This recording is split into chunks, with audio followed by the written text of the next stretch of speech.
We stay with energy and we turn to Denmark. When it comes to wind energy, Denmark is considered a pioneer with 5,000 wind turbines on and offshore. Stephanie Fried explores a small Danish island powered by turbines and shares one farmer's story. Jürgen is a farmer, but not the wheat or tobacco kind. He harvests wind. The turbine he sees from his living room window is his. It cost him $1 million, but the investment paid for itself within 5 years. I, the whole time, think we must do some other things than buy oil from the Middle East and so on, and the climate change and everything. So I was quite sure in the whole time that it was a good investment.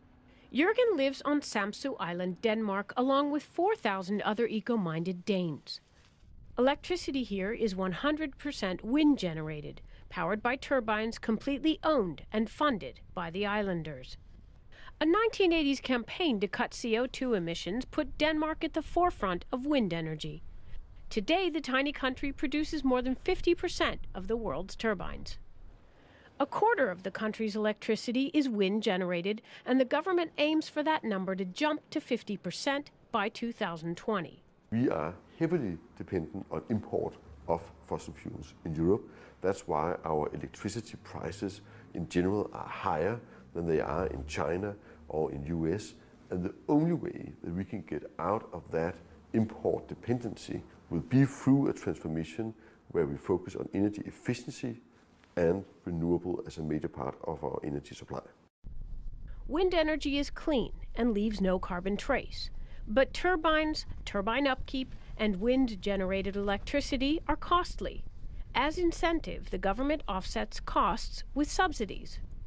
But for private owners like Jürgen, a minor motor fix sets him back $250,000. The hurt in the wallet is soothed by the knowledge that he's setting a renewable energy standard for the masses.